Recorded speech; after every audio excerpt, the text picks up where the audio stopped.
Our first guest is an Academy Award-winning actress starring in a new television series entitled Extant. It premieres Wednesday at 9 p.m. right here on CBS. Ladies and gentlemen, please welcome the always lovely Halle Berry. You look lovely. Halle Berry, ladies and gentlemen.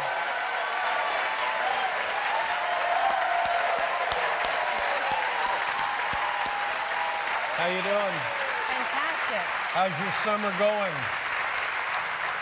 Are you working this summer, or are you not working this summer? When did you do the show? It begins Wednesday, but when did you actually do it? Are you still doing it? I'm still doing it. Still doing it. So you're really kind of busy for the summer. Yeah. Well, typically, you and the kids and the family, what would a summer be like for you guys? Do you travel? Do you stay home? Do you camp? Do the kids go to camp?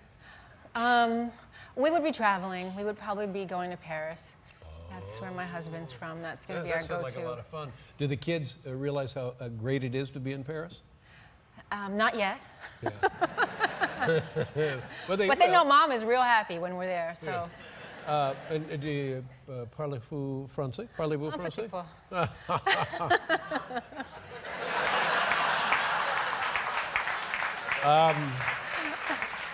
Peu. Tell me everything I need to know about this program. Extant? Extant, yes. Extant. Now, what does that mean exactly, and how does it apply to the show? Extant means to be in existence.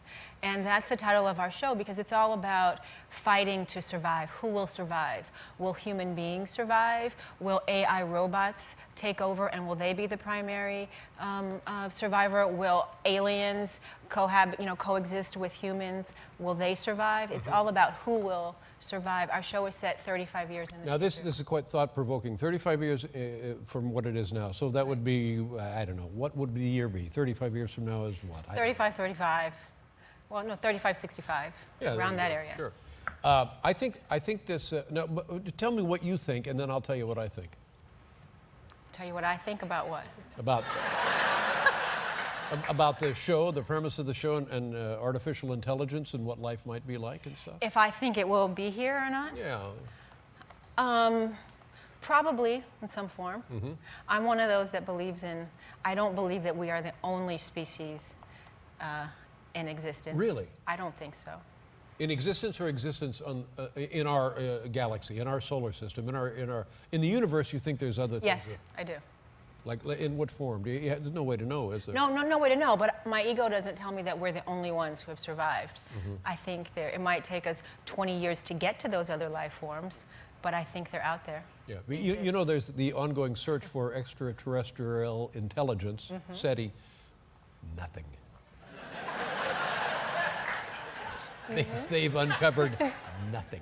But it doesn't mean it's not there. Doesn't mean it's not there, but it's I'm just because they saying. haven't found it, I know, Dave. but can you imagine how frustrating it is coming in every day?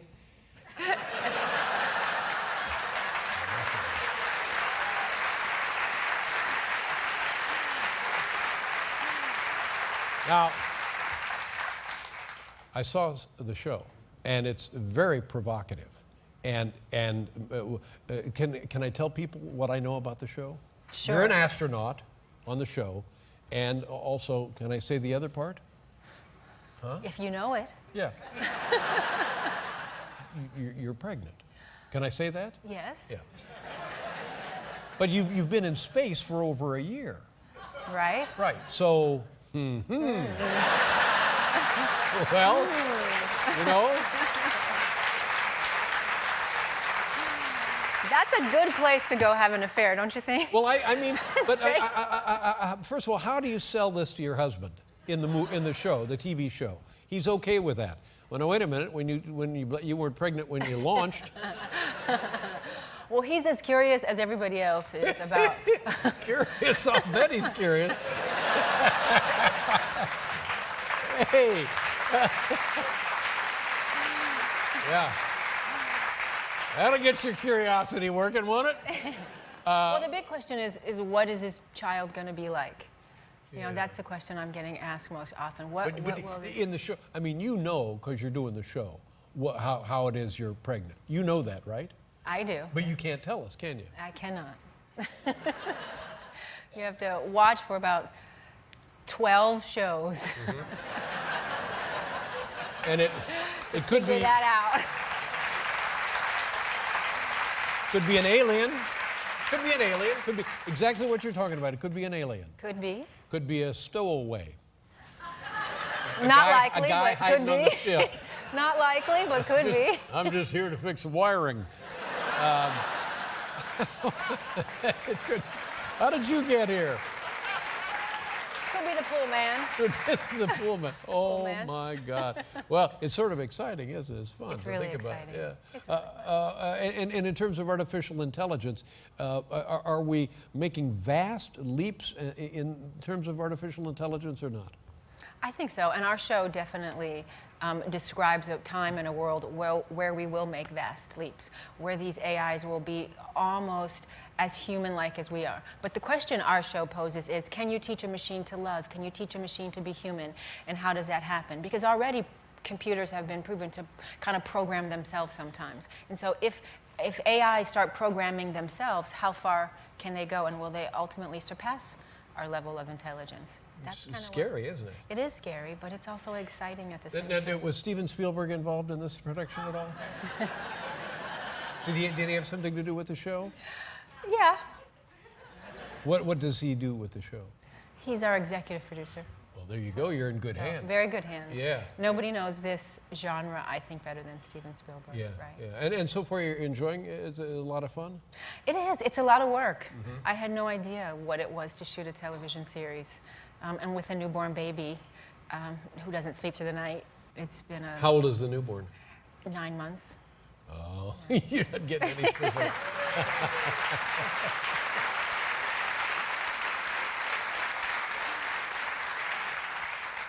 So in terms of playing an astronaut, is there any sort of research or preparation that you wanted to do or needed to do? Or? I did. I did something you might have been interested in. I went on a zero-G flight.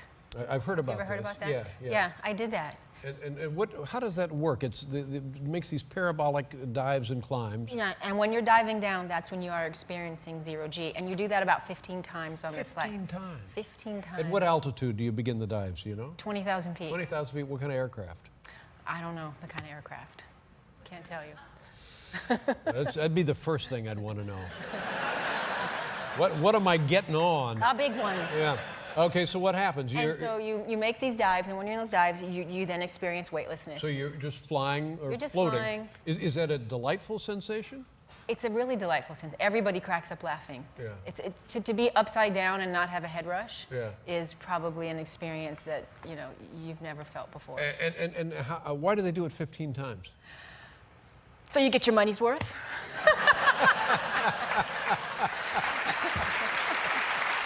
Yeah. Because you pay a lot to go on this flight. How many people are in the Well, it depends how many sign up for that particular flight. Our flight had about 15 people. 15 people? This is what they used to refer to as the vomit comet. Yes. Yeah. And do people vomit on the aircraft? Almost every single one of us at some point do, yes. Yeah. And what? And one poor guy, the first time down, got sick, and he was sick for, 14 dives after that. He sat strapped in the back of the plane, just 5 shades of blue. So they wouldn't let him float around. He's strapped in the back doing that. Yeah. Oh my God! If there's anything worse than free floating, it would be strapped in. And what? How about you? How did you do? I did well until the 15th time. Yeah. And do they tell you, by way of preparation, have a light lunch, don't have lunch, don't eat breakfast? What do they tell you? No, they don't really tell you anything. That's the problem. You just sort of show up. What a lousy job that is, cleaning that up. And when the thing lands, they got to have somebody clean that up. Well, we're doing it in bags. Would you do this again? No need to. I agree with that. I keep wanting to say it's a film, but it's a television show, and we're lucky to have it right here on CBS. It premieres Wednesday, 9 p.m. Extant. Is that how? Yes, that's right. Extant. Yeah. Lovely Halle Berry, ladies and gentlemen. Thank you so very much. Now, Paul. Yes, yes. I forgot we have a thing. Bring her back out, ladies and gentlemen. Here she is, Halle Berry. What do I have here? We had a couple in the audience who were just getting married, and the guy wanted to know if I had any wedding or marriage advice. And of course I do, but I didn't say anything. Tell us what this is. What's this lovely little list here? Well, this is a list that my daughter made. One of my co-stars got married on the show, and I thought, well, we could buy him a vase or we could buy him something like that. But I thought, wouldn't it be better if he got some really good marriage advice? So I asked my daughter, I said, honey, and she's 6, I said, tell me 10 ways a couple can stay married. Top 10 ways to stay married. Your daughter's name is Nala? Yep. Nala. Okay, and she's 6 years old. Top 10 ways. Here we go. Number 10, have fun and dance. Have fun and dance. Number 9, talk a lot. Talk a lot. Very important. Number 8, keep your cars together. Number 7, always go the same way. That's why you need to have your cars together. Number 6, be helpful and nice. That's perfect. Perfect. If we could just do that. Yes. If we could just do that, that's all you really need in the world. Number 5, keep each other safe. Very sweet. Number 4, don't fight out loud. Number 3, my personal favorite. Number 3, keep nice to your boyfriend.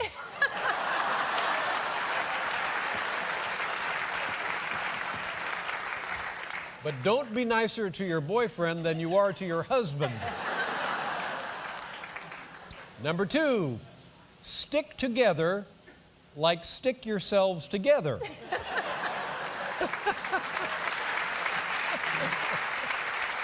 And the number 1 top 10 way to stay married, you need to kiss.